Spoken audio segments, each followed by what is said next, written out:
Magandang araw! Kumusta po sila? Napakainit na naman ng panahon, di ba po? Pero hindi tayo papapigil. Kahit na tag-init na, ay patuloy pa rin ang ating pag-o-order ng mga halaman. Kagaya ngayon, meron po akong delivery. Ito po ay mga China plants. Unboxing na po tayo.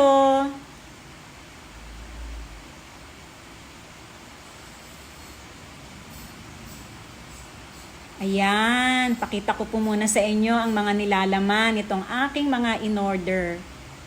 Yes po, ito po ay mga China plants kasi periodical kung dumating ang ang China plants. Minsan once a month or twice a month. So meron po ako ditong mga money tree na dwarf type. Sa isang paso ay meron pong 5 puno. So ito ay ating pagbubukod-bukurin at ililipat sa individual pots gaya po nito. So ayan, nailipat ko na sila at atin ang didiligan ng bahagyang tubig lang.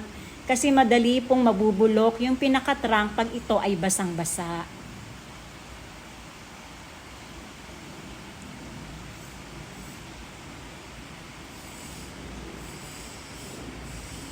Ayan. Sumunod naman ay meron po tayo dito yung pagkaganda-gandang jade plant. Tignan nyo po, ang ganda ng kanyang mga tips kasi pulang-pula na. Ngayon po, sa pagdidilig po ng jade, ay iwasan po nating mabasa ang mga dahon. At bahagyang tubig lamang dahil ito rin ay napakaselan. Sumunod po ay itong aking 2 white tineke, isang Holland tineke at isang ordinaryong white tineke.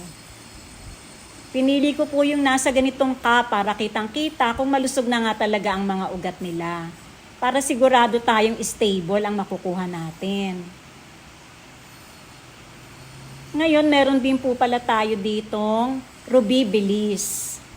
Maliliit lamang ang dumating ngayon, pero matataba ang mga puno. Ayan, at nailipat ko na rin sila. Ini-sprayan ko lang ang mga dahon dahil pupunasan ko to isa-isa para naman mawala ang mga alikabok. Diniligan ko na rin sila ng bahagyang tubig lamang. After 10 days ay saka po ulit tayo magdidilig sa ating mga rubber plants.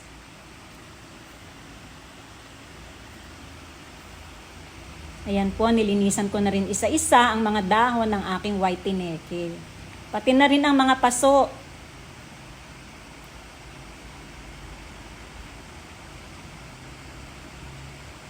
Ngayon, ito po yung sinasabi ko sa inyong Holland tineke. Mas maganda po yung pagka-white niya, tsaka may pagka-pinkish yung mga bagong dahon. May kinuha rin ako ditong Alocasia coprea. Very stable na siya, oh. Ang ganda, tayong-tayo ang mga dahon. Siya nga po pala, meron din ako ditong mga red aglonema. Yan, ito po ay mga red suksum.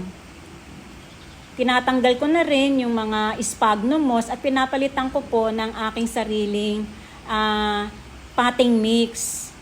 So, ayan na nga po sila at inilagay ko muna dito sa pwesto na kung saan na hindi sila naaarawan ng husto. Bright, open area at para naman sila ay patuloy na maging stable. At meron din po pala ako ditong kinuhang dwarf red anthurium. Kasi meron po mga malalaki pero hindi ko masyadong type yung madaling mawala ang mga flowers. So, ayan, nailipat ko na rin sila sa kanya-kanyang paso.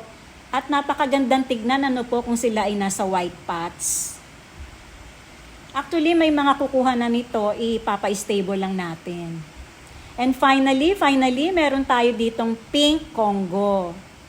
Bibihira lang kasi ito dumating at pinag-aagawan sa farm. Napakaganda naman po kasi talaga.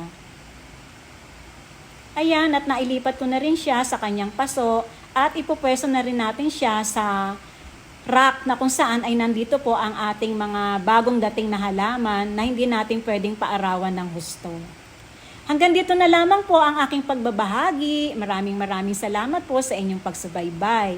Ito po ang The Late Bloomer. Happy planting!